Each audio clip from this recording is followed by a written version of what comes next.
Yes, we are. We're just launching it right now. I mean, we did have one previous a while back, but now we're at a point where looking at getting ready to launch the next product line with what's going on with COVID and everything, and it's a good strategic time for us to step back, shore up the things we want, and be prepared, because that's kind of what I feel like the mode we've been in with this COVID is really forward-looking and saying, okay, we've got this time, let's use this to our advantage, and that's really what we're trying to do here. So we're just starting that raise right now.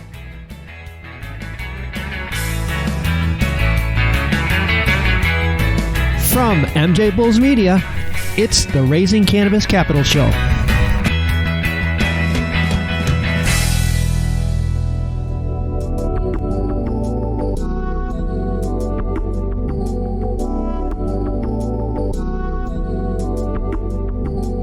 Today on Raising Cannabis Capital, we are really excited to be joined by a former guest, Noah Miller, the CEO of Black Dog LED. And Noah, welcome back to the show. Thanks, Dan. Thanks for having us. It's great to have you back. I remember saying when you were on the show back, it was like September, that we could do like 5 shows with you. For our new listeners, if you want to hear an awesome show about LED lights and how they work with growing cannabis, go back and check out episode 142. Really cool stuff. Before we talk about everything that's happened since that last time we spoke, let's do a quick recap. Black Dog LED is a one-stop online shop for all commercial and home growers, but what you're really known for is LED lighting, which, you've been an industry leader for this when we laughed about it on our last show, but it's been over a decade. I mean, that's just like in cannabis, that's really unheard of. Let's make sure that we all begin at the same page. So give us a little background. Explain how LED works and the advantages of using LED to grow cannabis. That's a loaded question, a lot there, right? We'll give a brief overview. I'll just say that. If they want more information, of course, they can go to our website. We try to have a lot of science and all the explanations there that people would want if they want to do a deep dive. But let's just say LEDs present a new opportunity for growers to do things we as growers in the past couldn't have done. So in the past, we had a light bulb to work with, and you couldn't do much with it. You put the bulb up, you turned it on, maybe cooled it, maybe dimmed it, and that was about it. Now with LEDs, we can bring so much more control to our gardens. Both everyone knows or talks about the efficiency, whether it's in your house, in the headlights of your car, or in a grow, they talk about LEDs being so efficient. And yes, that is a huge part of it. But if you're really into the plant and you really believe in the plant and what it can do, what we can do with LEDs is take the plant to do things we could have never done with those old bulbs, because those bulbs really weren't designed for growing plants. One of our original mottos was, stop using street lights, start using plant lights, because they really were street lights, and somebody figured out at one point they can use them to actually grow plants. So with this new stuff, not only can we get more efficient and save energy, and a huge other side of that is we don't have heavy metals, heavy toxic metals that are found in large amounts inside of each one of those bulbs. So we can eliminate that. We can do better for the environment from an efficiency standpoint. And if you really love the plant and love growing it, you can learn quickly that with the right spectrum, you can really make things work differently. You can bring out some of the traits of the plant that you'd only normally find out under the sun. You wouldn't have found it under HPS because, let's say, there's no UV or there's not the right ratio of red to blue. So by putting the right light together, a true plant light, we can do things you couldn't have done with the old techs. And from the grower standpoint, love of the plant, you can actually turn out a healthier, happier, more robust plant that at the end of the day turns out a better product for all of us to enjoy. Well, I remember last time when we talked and you told just a great story about how you just kind of stumbled into it, added ultraviolet light to the spectrum. And I'm going to completely mess this up, but this is save time here. I'm going to give you a quick overview. There was so much energy in the ultraviolet rays that they bounced off, and then by the time they got further into the canopy, they were exactly the type of ray that the plant was looking for. So not just the top leaves in the canopy were benefiting by the ultraviolet light, and then the side benefit was, and this is the part that just blew my mind, was that if I go outside and get hit by ultraviolet light, I tan. If a plant gets hit, they produce more sap, and that was like where all the good stuff was. That story sort of leads me to my next question, and that is, you guys are just known for your research. And the reason that you've stayed on top for as long as you have is because you're committed to this research. And, recently I read a press release that you were approved as a legal hemp grower in Colorado, which I thought was really, really cool. But then on further review, I saw that you're using a lot of that for research. Maybe you can talk a little bit more about that. Yeah, that was really exciting. It's kind of a dream realized. We've always wanted an on-site research facility. We didn't know if it would go federally legal at some point, and we could do that because we obviously don't want to be on that side of the game as a lighting company to bring in THC and grow that from a federal standpoint. And then kind of the Farm Bill came through and hemp changed the game for us. And we said, well, we can't do necessarily THC-rich cannabis, but we can grow CBD-rich cannabis. They're both cannabis. It's a perfect analog for us to do research on. And we started designing it, went through the process, got licensed with the Colorado Department of Agriculture. It took a while. We partnered with Hawthorne for some of the equipment. They helped supply some of it so we could build it out. It's really kind of a miniaturized commercial grow, if you will. And it's right there in our building, not too far from right where we build our lights. We're now testing those lights in this R&D facility. Man, it is so exciting. You're sure that there's going to be a lot of breakthroughs. Because like you said in our previous episode, is that you can tinker with the LED and you can just adjust the spectrums. And then by playing it out over a course of a few different harvests, you can really zero in on what works best. I want to switch gears here, and we have so much to talk about, but it's hard not to have a conversation today and not talk about how COVID-19 has really impacted your business and the industry. I'm going to start off with home growers because a big portion of your business is supplying pretty much everything a home grower needs, including instructions. I remember you referred to it as the No Home Depot kit, which I think is just so clever.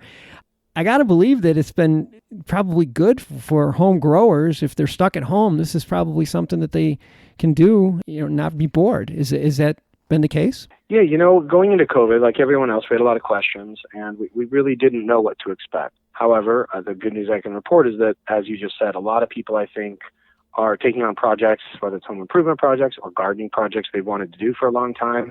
They're finding some extra time on their hands being at home. So, yes, we have seen a bit of a mixed bag. We can speak about our commercial projects in a moment here, but what we have seen on the retail side, on the home grower side, is an uptick for sure. We're seeing very strong sales and we're performing quite well. One, much better than expected, and two, even growth year over year. So that's not really what we expected to see going into this. We were hoping for it, and it has played out, I think, for the exact reasons you said, which is people are looking to take on projects or do something they've always wanted to do and now have the time to do it. So it has actually worked out okay for us. They just ordered the No Home Depot kit online, and they're off to the races. How about the large-scale cultivators? What have you seen happen there? Yeah, so that is the side that I think is being impacted. And I feel for all of our partners we work with, whether they're existing commercial grows we've worked with over the years or ones that are trying to come online now, I think it's a little hard for them in a few ways. One, getting even inspectors on site or getting your general contractor or your trades on site to build out and get your facility ready. That's hard. Plus, I'm assuming for the capital markets for them to raise money for grows, that's tightening up as well, I'm guessing, during COVID. So what we've seen is some of the projects are pushing for sure. Now, what the good news I can say is that we haven't run into any projects yet that we're trucking along and moving forward and investing money and getting ready to really enter the cannabis market. None of those have shut down. None of them have said, we're just throwing this out. We're done. We're walking away from this because of COVID. So that's kind of, I'd say, one good piece of news. But on the flip side, we're definitely seeing projects push for some of the reasons I was just talking about, whether they're having a hard time getting their capital to the table or whether they're having a hard time literally getting work done to build the facility. We are seeing a bit of a push, but we're still getting projects across the finish line, the commercial projects. So I'd say there's a slowdown, but it does give us hope since they're not shutting down the projects per se. It really gives us hope that at the end, the ones that were able to keep going and got through it during the COVID shutdown, they'll be good. And then the ones that couldn't get it done during that, they'll hopefully be there to survive afterwards. And we'll see a bit of pent-up demand as we all come out. I want to take a short break to play you a preview of our next episode and to thank our sponsors. We ramped up how many vehicles we have in our fleet. We ramped up our team members. And we're forecasting that this isn't going to slow down, that this increase in surge will either plateau or keep on growing. So we need to maintain this current flow, whether it's moving products onto the shelves or the lab sampling that we're bringing to the labs or the cash that we're bringing to the Federal Reserve. Tune in on Thursday as we continue our Cannabis and Corona series with Ari Raptis from Talaria Transportation. And now let's get back to today's show. Speaking of when we come out of this, what's next for you guys? For us, we're always working on the next greatest thing for us, which is, generally it's either technology-based or it's always grow-focused, whether it's our lights or something else. So we're always working on those projects. We've really taken this opportunity of us working remotely. We actually shut down pretty early in the curve. Before it was mandated in Colorado, we shut down to just essential employees in the office. So basically just the people building lights, our production line, and our shipping line. Everybody else out of the office working remote. At the beginning, we knew there would be some, let's say, extra downtime that we might not normally have with business as usual. So we stepped back and said, well, what do you do during that time, and how do we get everyone to work together well? And in terms of this, with us now working remote, we have a lot of employees that have never worked remote. So, it seems easy for some of us. Some of them had a big adjustment period. And what we realized is this is an amazing opportunity to go after those projects, just like the home growers we were talking about, where they've got these projects they've been wanting to get to. I've been wanting to start a cannabis garden because I live in Colorado or some legal state or any of that. It's the same thing for us as a business. We said, look, there's these projects, a bunch of them, all businesses, I'm guessing, have them, projects you want to get to, you just can't find the time when you're growing the business to get to. So we took it as an opportunity to really look at some of those massive projects, not little ones, but bigger projects that are kind of company-wide or at least multi-departmental projects, and look at those, assess them, and actually go after some of those. So we've used it as a time to do the standard business we do everything we normally do, but fit in these projects that we haven't been able to get to for sometimes a year or two. Some of them are things we've wanted to do. So what we anticipate is coming out of this stronger than ever, because our infrastructure is honestly better than it's been in a while, because we've had a chance to really tighten those things up. So it's strange, but it's an interesting byproduct of the time. But as we come out of this, we're looking forward to launching the next iteration of our product line. And so we've been working on that for over a year, but we're getting down to the wire here. So moving into that, and then also preparing for what we anticipate to be somewhat of a backup, a pent-up demand. And also, of course, launching our new product is explosive growth, because it'll be an amazing light. So in that case, we're also looking to raise some money to help us move through this time and explode out into the future. Yeah, because I know last time you were on the show, you were just wrapping up your Series A, and I think I actually got an email from somebody that said they wanted to know if it was still open. And you just mentioned that you will be doing another fundraising round. Yes, we are. We're just launching it right now. We did have one previous a while back, and we closed that down for sure. But now we're at a point where looking at getting ready to launch the next product line with what's going on with COVID and everything, and it's a good strategic time for us to step back, shore up the things we want, and be prepared, because that's kind of what I feel like the mode we've been in with this COVID is really forward-looking and saying, okay, we've got this time, let's use this to our advantage, and that's really what we're trying to do here. So we are just starting that raise right now. Wow, and this is a big opportunity, because where are you going to find a 10-plus-year-old cannabis company with a proven track record for all those years? So like I said before, I had a couple people that reached out to me well after your previous raise.